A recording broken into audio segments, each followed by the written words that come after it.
तो इस वक्त पूरी दुनिया में कई युद्ध एक साथ चल रहे हैं। नमस्कार, मैं हूं नीलू और हम बात कर रहे हैं अफगानिस्तान पाकिस्तान की। अफगानिस्तान की राजधानी काबुल में सोमवार देर रात किए गए पाकिस्तान के हवाई हमले में मरने वालों की संख्या अब 400 हो गई है।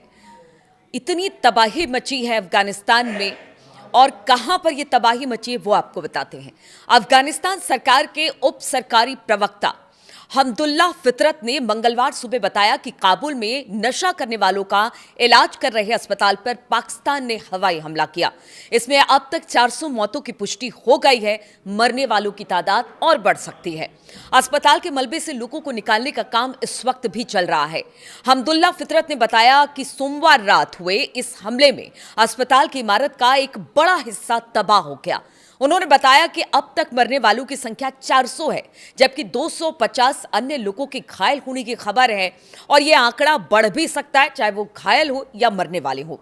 बचाव दल इमारत में लगी आग पर काबू पाने और पीड़ितों के शव निकालने की लगातार कोशिश कर रहे हैं। पाकिस्तान ने इस बात से इनकार किया कि किसी अस्पताल को उसने निशाना बनाया।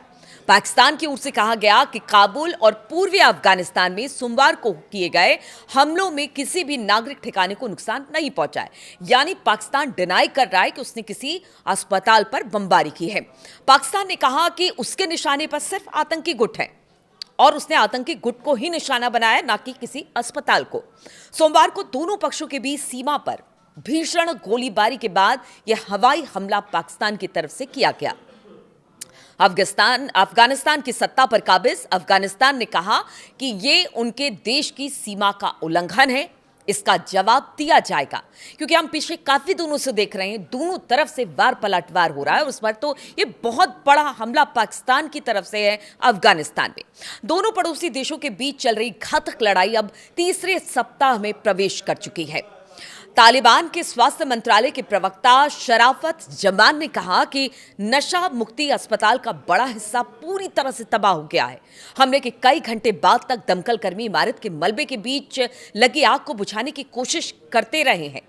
अफगानिस्तान सरकार के प्रवक्ता जबीउल्लाह मुजाहिद ने कहा कि अस्पताल में मरीजों पर हमला बर्बरता है, क्योंकि देखिए, लड़ाई में कभी भी ये नहीं कहा जा सकता कि कोई भी मुल्क किसी भी रिहायशी इलाके या खास तौर पर बच्चों के स्कूल या अस्पताल को निशाना बनाए। इसीलिए अब अफगान की तरफ से कहा गया है कि अस्पताल पर जिस तरह से बमबारी हुई है वो बर्बरता की हद को पार कर चुकी है। पाकिस्तान के सूचना मंत्रालय ने कहा कि इन हमलों में सटीक रूप से सैन्य ठिकानों और आतंकवादी सहायता ढांचे को निशाना बनाया गया। इसमें अफगान तालिबान के तकनीकी उपकरण और गोला बारूद के भंडार शामिल थे, ऐसा पाकिस्तान का कहना है। साथ ही काबुल और नंगरहार में मौजूद अफगानिस्तान स्थित पाकिस्तानी आतंकवादियों को भी निशाना बनाया गया है। पाकिस्तान सरकार की ओर से कहा गया कि कार्रवाई को बहुत सावधानी से अंजाम दिया गया ताकि कोई भी अतिरिक्त नुकसान ना हो।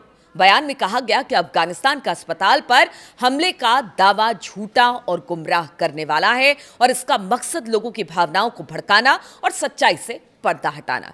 आप सोचिए, 400 लोग मारे गए हैं, वो भी एक अस्पताल में जहां पर रिहैबिलिटेशन सेंटर था।